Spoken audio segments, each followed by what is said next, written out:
Hey guys, what is going on? Unexceptional Rounder here. Oops, there we go. Alright, how's everybody doing tonight? Tonight we are going to be talking about more introduction basics. So let's go ahead and get into that. If you guys have questions, go ahead and jot it down in the chat. Let's get into the overview. If you guys haven't already, make sure you watch part 1. Part 1 is available on my YouTube channel. If you just go to YouTube, type Rounder University, should find it just fine. And let's get started. So the last video, I felt like when I watched it, I didn't have quite as much energy as I would have liked, and I just thought that it could have been a little bit better. So this time I'm going to go ahead and cut out the webcam, try to be a little bit higher energy, and try to just focus on making sure I'm getting the points across really clearly.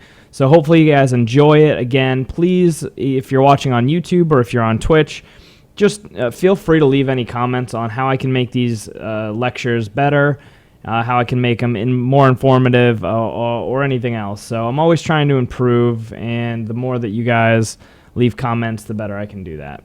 So today we're going to be going over the following topics. We're going to talk about understanding polarized and condensed ranges, making our opponent indifferent to calling on the river, the gray area between value betting and bluffing, talking about making our opponent indifferent to bluffing, why a optimal player always takes the most plus EV line, large bets make our opponent put more money into the pot. That one sounds kind of obvious, but we'll get into sort of the details behind that. And the value of position. Again, if you guys have not seen part 1 of this, we are using Applications of No Limit Hold'em as our textbook.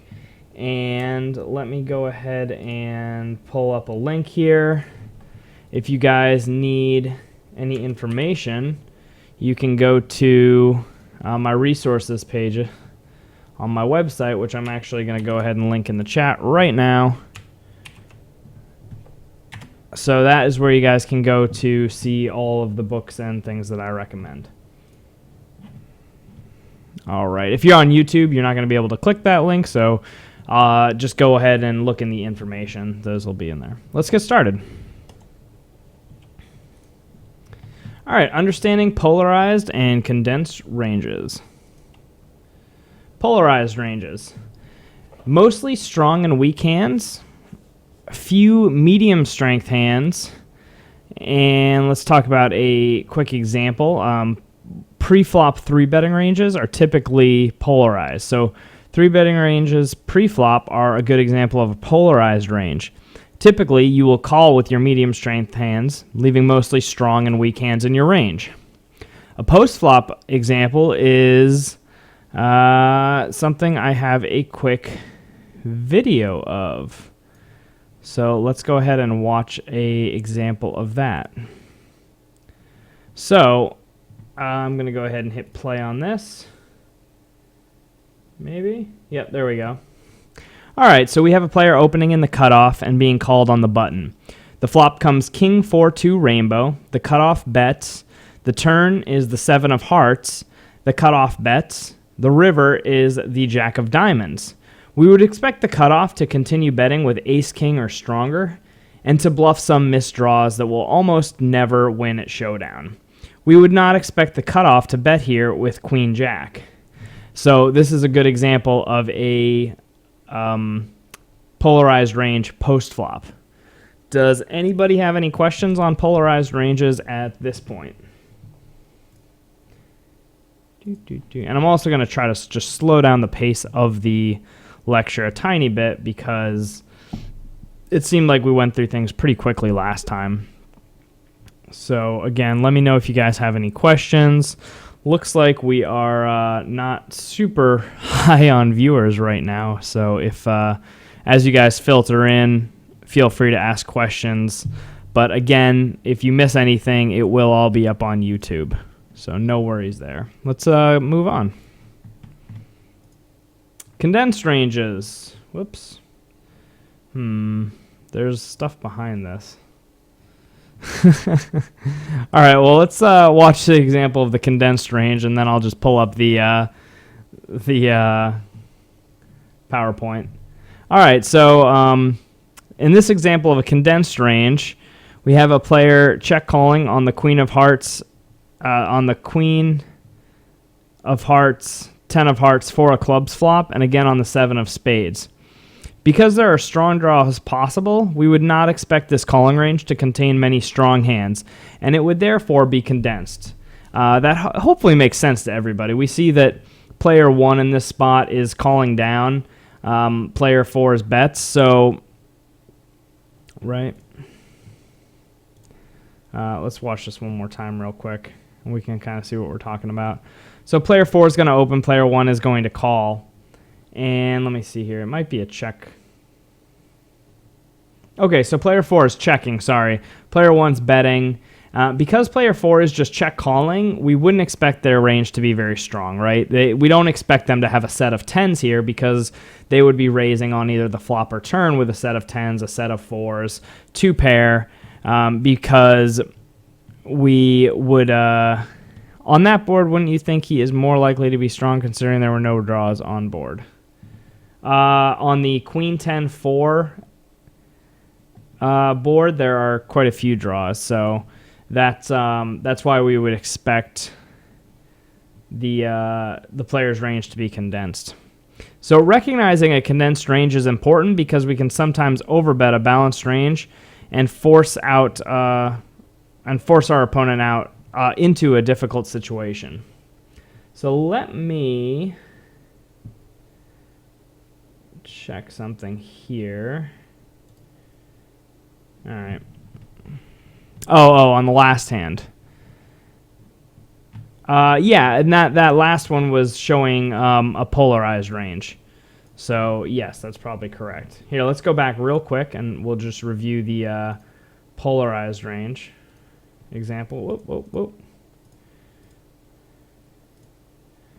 So on this hand,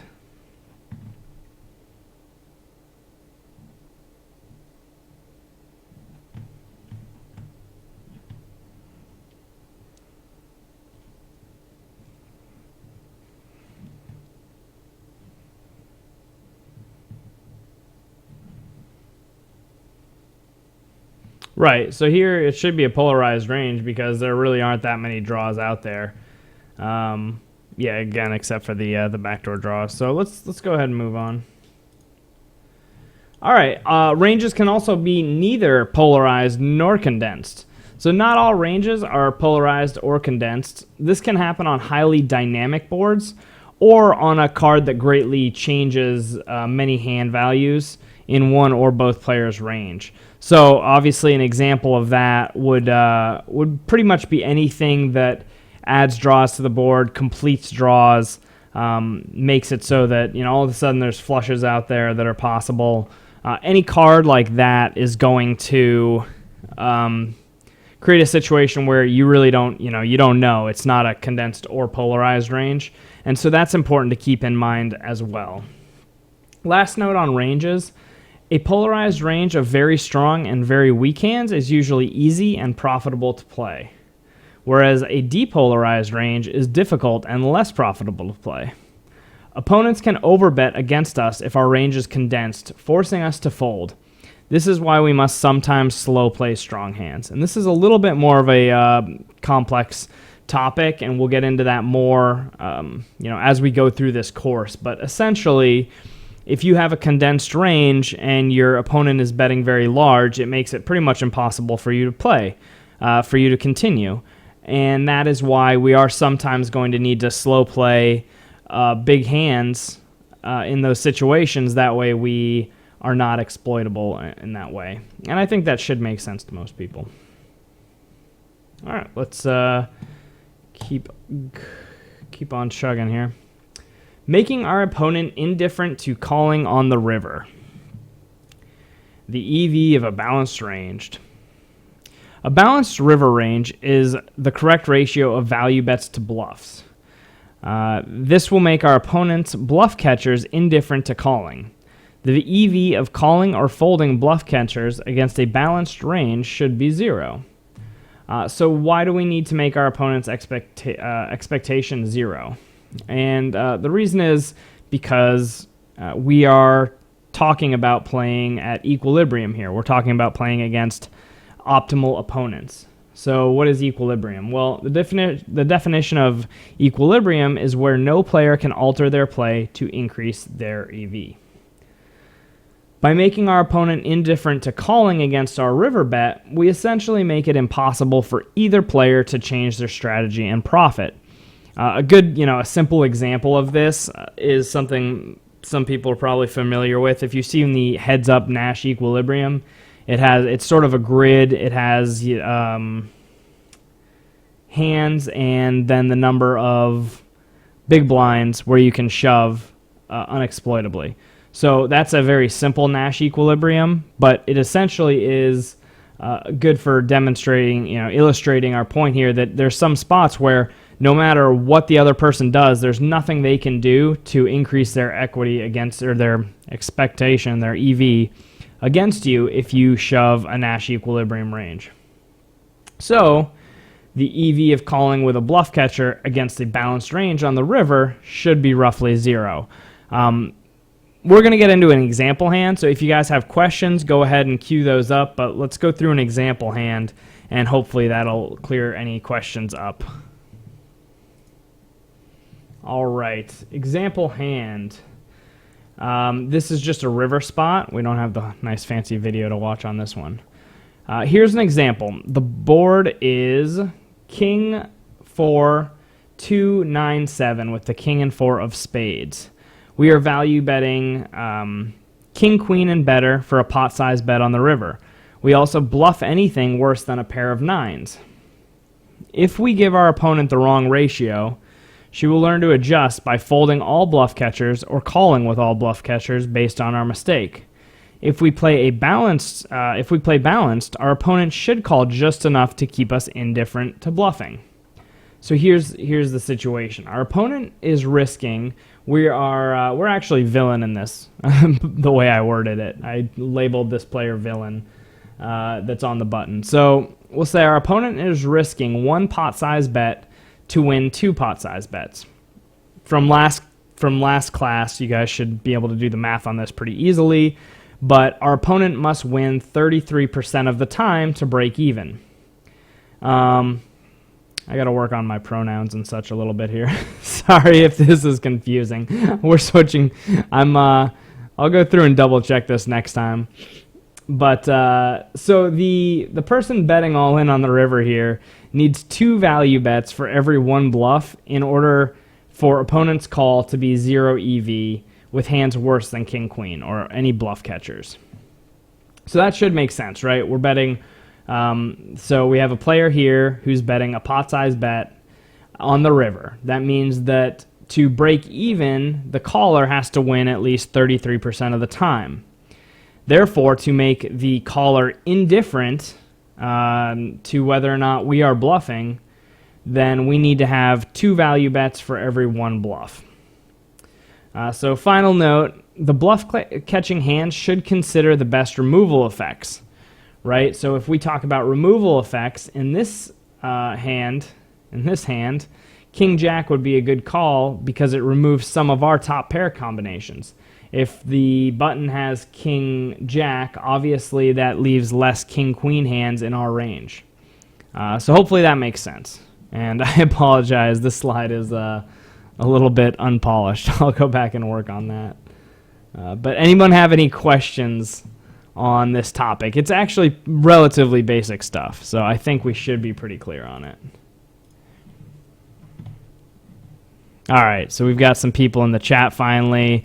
Hopefully you guys are caught up on where we are, and let's move on and talk about the gray area between value betting and bluffing. So just real quick before we start, I know that one thing that, when I've been either sweating somebody or coaching someone or looking at hands is a question you'll ask them is, are you value betting or bluffing when somebody makes a bet? Because a lot of times we think that we either need to be value betting or bluffing, Well, as you get more advanced, that distinction gets a little bit more gray, and that's what we're going to sort of talk about. So, not sure if we are value betting or bluffing yet. On the flop and turn, we should try not to oversimplify bets as value bets or bluffs.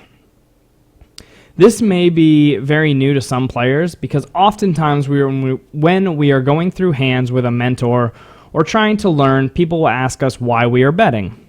Is it a value bet or a bluff? Sometimes this is helpful, but it greatly oversimplifies equity and expectation with respect to playing complete ranges. All right, so the example we're going to talk about is pulled right out of our textbook. So if you did the reading, this should be review for you. All right, on the flop and turn, we should try not to oversimplify bets as value bets or bluffs. Sometimes we have hands which contain both value betting and bluffing properties. Our example hand, again from our textbook, which is Applications of No Limit Hold'em, we open 10-9 suited in middle position and the button calls. The flop is 9-4-2 rainbow. If we bet here, is it a value bet or a bluff? So we have top pair, medium kicker. Are we value betting or are we bluffing? And again, if you did the reading, this was a pretty long section that got into a lot of detail, but I will try to summarize it here.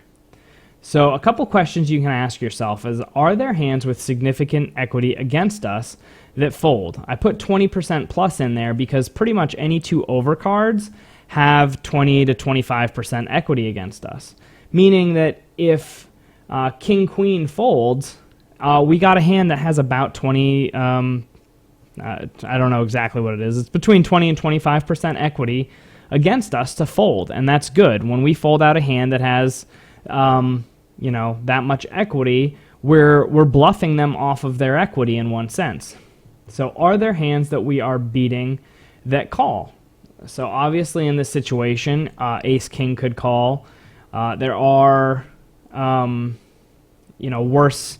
8-9 could call. There are obviously worse hands that can also call. There are hands that could be floating us that call. So we have both hands with significant equity that call. We have hands that we are beating that call, which could be hands with very little equity against us, like a worse 9, or hands that are calling with overcards. So there are benefits to those hands folding, but there are also benefits to those hands calling. All right, so what are the consequences of betting in this spot? You could say, well, okay, this is pretty easy. It's obviously a value bet, for the reasons we just talked about. But there are consequences of betting in this spot.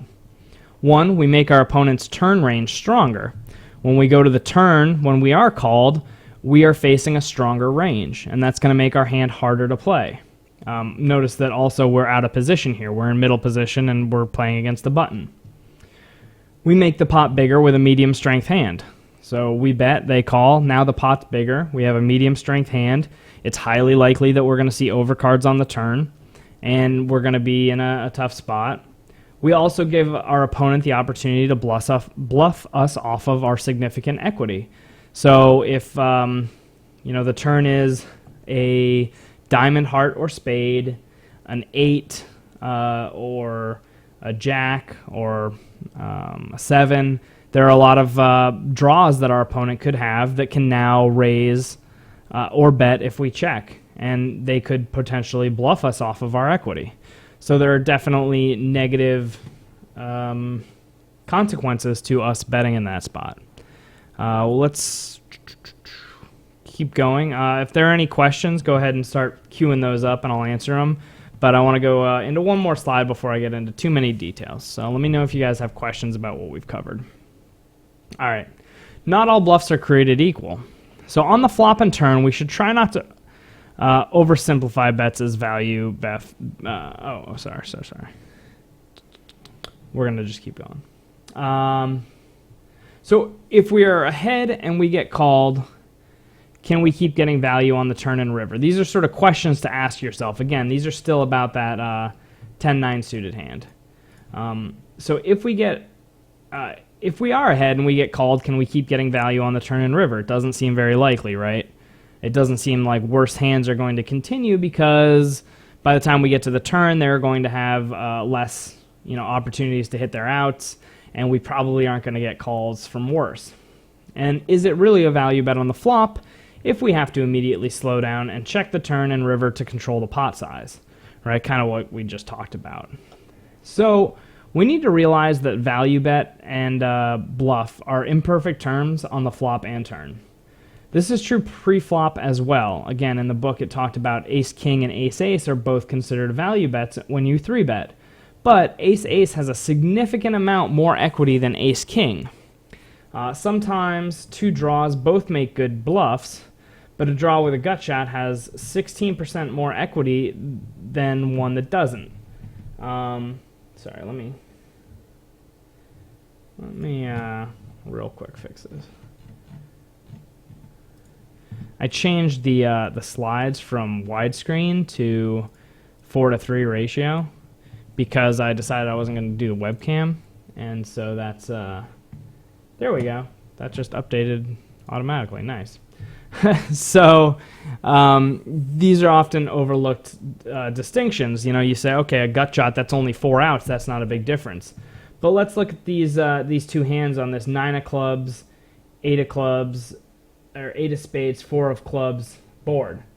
So pocket aces have 60% equity to 40% equity against a flush draw, the king of clubs, 7 of clubs, right? So, okay, that's 40% equity. But then if you just change it to sort of a worse hand, which is 7 of clubs, 5 of clubs, lower cards, we go up almost 17% more equity because we add in the gut shot, right? We've got a 6 makes a straight.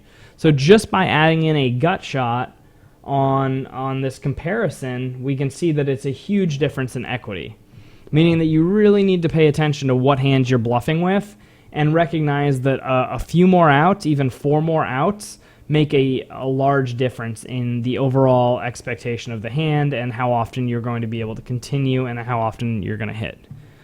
So any questions there? All right, let's move on to just a couple more final thoughts on this topic. So keep in mind that hands that have different equities on the flop and turn, and so there's different equities on the flop and turn, and some bluffs are stronger than others, as well as some value bets having lower equity. This is not a hot and cold distinction, but needs to be treated as a sliding scale. Just like we talked about, it's not black and white here. It's not what's sometimes called hot and cold. So a bluff and a draw are highly imprecise terms. Most hands can improve to the best hand prior to the river. So most hands, even if it's a bluff, they have some amount of equity, and we need to recognize those differences. All right, I think that's pretty clear. Again, if you need to rewatch that section or if you have some questions, let me know, but let's keep on going and talk about making our opponent indifferent to bluffing. So just like we talked about before, where we said we wanted to make our opponent indifferent to calling our bluffs, we also want to make our opponent indifferent to bluffing themselves. All right, so our opponent should not be able to profitably bluff. This is both true and false. So some hands, our opponent is going to be plus EV with his bluffs, while others are going to be minus EV to bluff with. And what we need to do is make sure that our opponent has to choose the right hands to bluff with for him to be profitable. So we're going to get into a couple examples here that I think make this pretty clear. How's everybody doing, by the way? Everybody tracking? Everything I'm saying making sense for the most part? Hopefully? All right, let's keep going.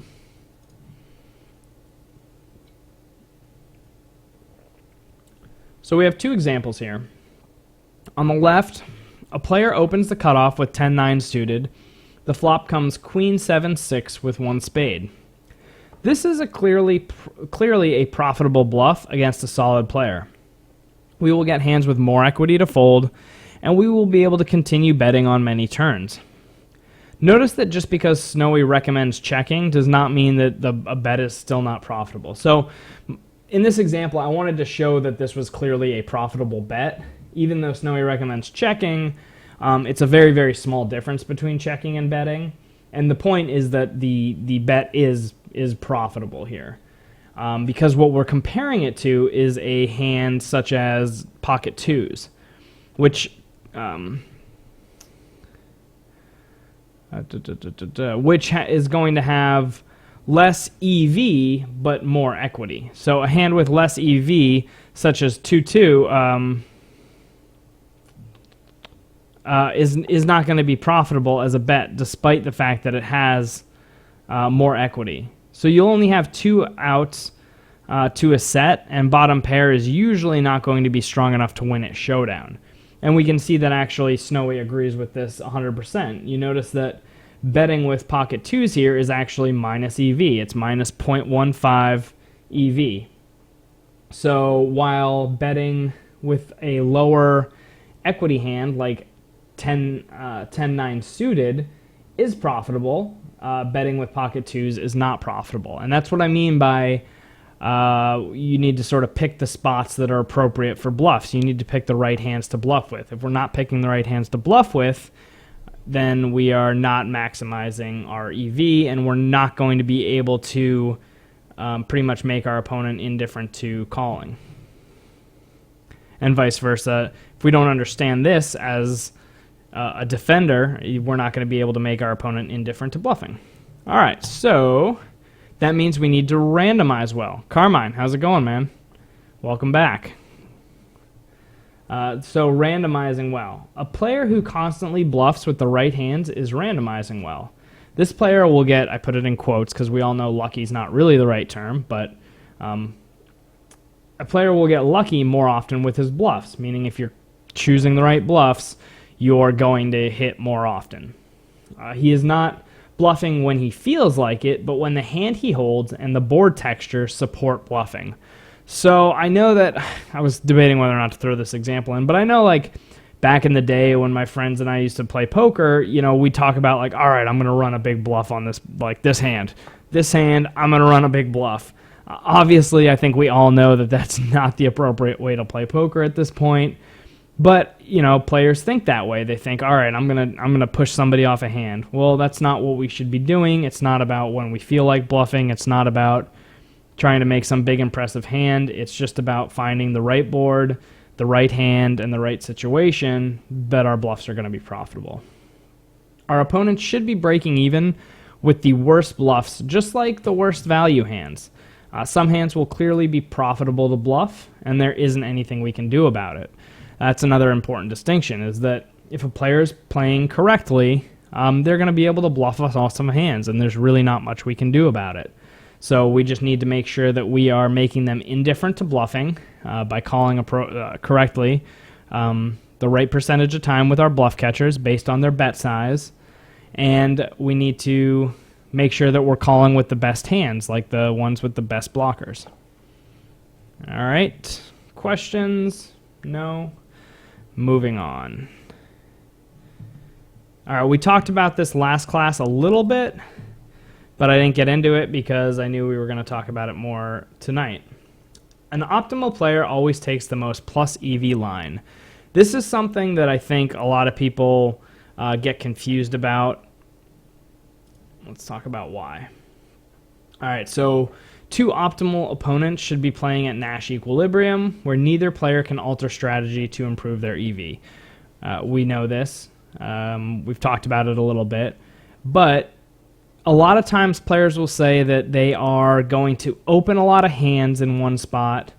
I especially hear this live. You know, I'm going to give myself a loose image. That way players adjust to me, and then I can make money from it later. And that could possibly be correct against non-optimal opponents. But this course, this class, what we're talking about now is talking about against optimal opponents.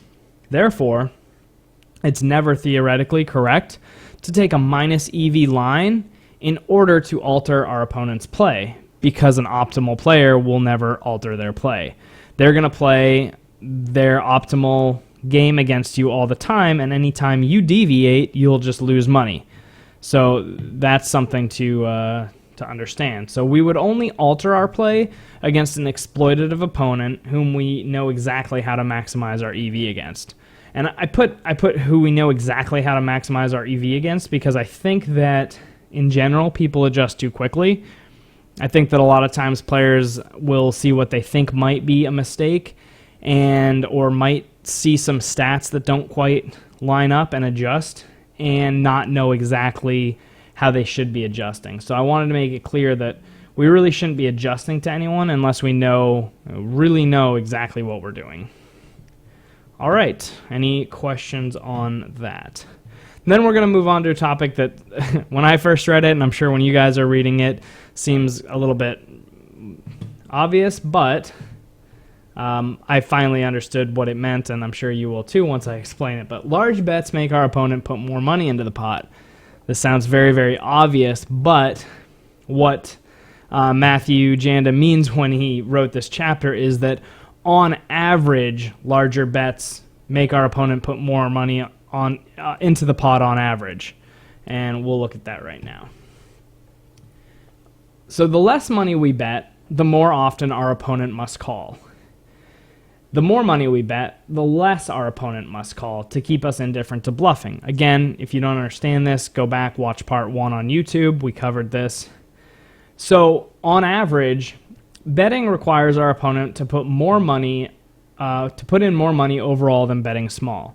So hopefully you guys understand what I'm talking about here. So even though betting smaller, the opponent has to call more than when you bet larger, on average, for our opponent to keep us indifferent to bluffing, the bigger we bet, the more money still goes into the pot on average if our opponent wants to keep us indifferent. So we can see that a half pot size bet, our opponent must call 66.7% of the time, and that on average is a 0.334 pot size bet. So a third of a pot is what they need to put in to keep us indifferent on average. A pot size bet, they have to call half the time, and so they on average put in a half pot size bet. And a two times pot size bet, they have to call a third, but even though they're calling less, on average, they're still putting in 0.668 pot size bets. So even though the frequency with which they have to call goes down, on average, they're still putting more money into the pot. And this is I think this is something that, I talk about how weak my bet sizing is. The third or fourth time I read through this chapter when preparing this class, it really started to sink in how bet sizing and balancing our ranges with different bet sizes can actually really create situations where we can not exploit our opponents, but force our opponents to put in more money in spots that are advantageous to us, if that makes sense. So when we have spots where we know that our ranges are stronger in general and we can bet more, we want to be doing that. Even though our opponent doesn't have to call as much, if they want to keep us indifferent to bluffing in spots where we have a strong range, we should probably be betting a lot bigger on average. Again, I'm not going to get into too many details, and I don't know the exact answers for this stuff, but once you start to understand these topics, you can start to see how it shapes our overall strategy. And when we get into post-flop situations, we're going to refer back to a lot of these topics. So in other words, if we can find situations where putting more money into the pot with a balanced range is better, we can force our opponent to put more money into the pot. All right, that's pretty obvious. So shouldn't be too many questions there. We've got a few more slides here, and then we're going to call it a class. The value of position. All right, we all know position's important. What is the exact value? Well, it's difficult to calculate. We know that on the flop, position is very valuable. On wet board textures, it is more valuable. With deep stacks, it is more valuable. As the stack to pot ratio decreases, it becomes less valuable. When we talk about 100 big blind stacks, position is always important. Again, it is very, very difficult to put an exact dollar value on position, although if we look at Snowy, you can study the value of position a little bit. But yeah, we just know the position is valuable, but we aren't going to be able to put an exact figure on it. I think that most people understand that, and that is going to do it for our basic introduction class, and that's all I've got for today, guys. So I apologize. These classes are a little bit shorter than I wanted. Like I said, I didn't realize how much work was going to go into it. I literally, I'm almost done with the next section of the book, and I have like 12 or 13 pages of written notes on the pre-flop play. So there is a lot of time and study that goes into me creating these courses, and I'm going to do my best this weekend to get the next week's classes closer to 90 minutes. These have been 30 to 45 minutes, and I really want about an hour and a half of good content so that we can move through the book quickly and move on to really building some more advanced ranges and going through and practicing some things.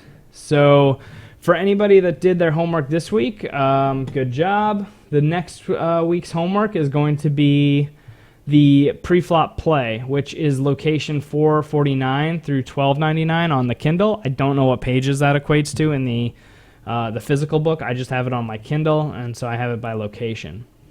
One thing is I did get my website updated, and I added a little feature. So I do have some coaching that I'm going to make available. I don't have a ton of availability to do coaching, but I do have my video reviews, so you can do, if you go to the website, you can kind of check out the different options, but those start at like $10 for if you just want to do like a single hand. I'll go through, break it down, try to come up with what I think is my best GTO solution and talk through some strategy around it. And then I am going to, for the first time actually, start offering some private coaching, and that's going to start at $37 an hour. So that is available. I think I put on a couple different packages that if you buy more, there's a discount, but I am going to start offering at least some private coaching because I really want to start doing that and seeing if I can help some people improve their game through more than just videos and things like that. So if you guys have any questions, let me know. Hopefully you enjoyed this class and are looking forward to the next one. I think things are going to really start taking off when we get into post-flop play.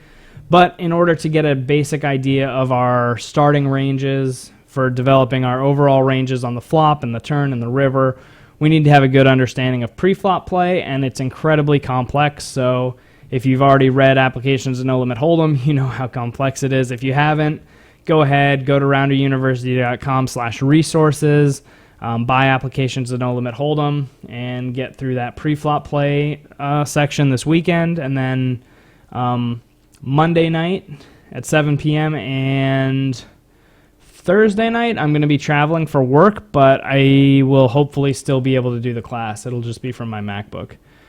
So hopefully I can figure that out. If not, I'll let you guys know ahead of time. Anyway, until next time, this is Unexceptional Rounder, and thank you guys for stopping by. Any comments on snowing? Worth looking into? Yeah, no, I am going to be doing some more streaming using Snowy. It's definitely a good tool. I have the pro version, so I think it's definitely worth looking into. I do have it. I use it. I think it's a good tool, and I do have some videos of me using it on Twitch and on YouTube, so check those out. But yeah, there'll be more Snowy work in the future. I think it's a pretty good tool. So, all right, guys, thank you for watching, and keep on studying.